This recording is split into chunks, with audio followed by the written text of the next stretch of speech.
নৈতিক স্খলনের জন্য এমপি পদ হারাবেন না বহিষ্কৃত জামাত নেতা গাজী নজরুল ইসলাম। সংসদ থেকে চিঠি পেলে পর্যালোচনা করে সিদ্ধান্ত নেবে ইসি। সকালে ইসিতে একথা জানান কমিশনার আব্দুর রহমান আল মাসুদ। তিনি আরও জানান, রাষ্ট্রপতি পদ খালি হলে আইন অনুযায়ী পরবর্তী 90 দিনের মধ্যে নির্বাচনের ব্যবস্থা করবে ইসি। আর্টিকেল 70 হচ্ছে পার্টি থেকে যদি পদত্যাগ করে তাহলে ওনার মেম্বারশিপ চলে যাবে। আর আরেকটা হলো সেটা নির্বাচন কমিশন সিদ্ধান্ত দিতে হবে, পার্লামেন্ট প্রেরণ করবে, নির্বাচন কমিশন এর উপর সিদ্ধান্ত দিতে হবে। আরও যদি উনি পার্লামেন্ট থেকে মেম্বারশিপ থেকে পদত্যাগ করেন তাহলে 67 পদত্যাগ পার্লামেন্ট গ্রহণ করবে, ব্যবস্থা করবে, নির্বাচন কমিশনে আসার কোনো প্রশ্ন ওঠে না। রাষ্ট্রপতি পদত্যাগ করবে কি করবে না এটা নির্বাচন কমিশনের কোনো বিষয় না।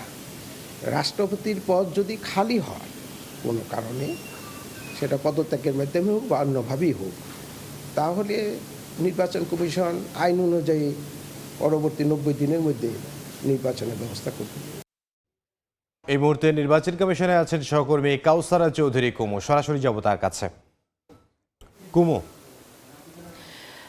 সাতক্ষীরা 4 আসনের জামায়াতের সংসদ সদস্য গাজী নজরুল ইসলাম নৈতিক স্খলনজনিত কারণে গতকাল দল থেকে তাকে বহিষ্কার করে জামায়াত, এবং এরপরেই আসলে বিষয়টি নিয়ে একটু অনিশ্চয়তার মধ্যে পড়ে যায়। মানুষের নানা রকম আলোচনা সমালোচনা উঠে আসে যে এখন তার সদস্য পদ থাকবে কিনা সে বিষয়টি নিয়ে মানুষের মধ্যে একটি ধূম্রজালের সৃষ্টি হয়। সেক্ষেত্রে আমরা নির্বাচন কমিশনার আব্দুর রহমান আল মাসুদ দের সাথে কথা বলেছিলাম এবং জানতে চেয়েছিলাম যে এখন কমিশনের কোনো করণীয় আছে কিনা। আমরা যতটুকু জানতে পেরেছি যে জামাতের পক্ষ থেকে নির্বাচন কমিশনের কাছে তার যে দলীয় যে নেতা তাকে যে বহিষ্কার করা হয়েছে সেই চিঠিও কমিশনে দিবেন, সে ব্যাপারে কমিশনের কোনো করণীয় রয়েছে কিনা।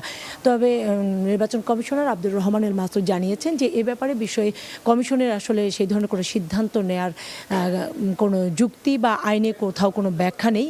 কারণ যে দল থেকে বহিষ্কার করলে কমিশন সেই চিঠির ভিত্তিতে কোনো রকম কোনো আইনি সুযোগ নেয়ার ব্যবস্থা নেই। তবে যদি সেটি সংসদ থেকে স্পিকারের মাধ্যমে কোনো ধরনের কোনো সুরাহা করার জন্য নির্বাচন কমিশনকে চিঠি দেওয়া থাকে, সেক্ষেত্রে শুধু কমিশনের করণীয় আছে এবং আইন অনুযায়ী তারা সেটিকে আমলে নিয়ে শুনানি করতে পারে এবং শুনানির পরবর্তীতেই কমিশন সিদ্ধান্তে উপনীত হতে পারে যে সেই সংসদ সদস্যের পদ থাকবে কি হারাবে।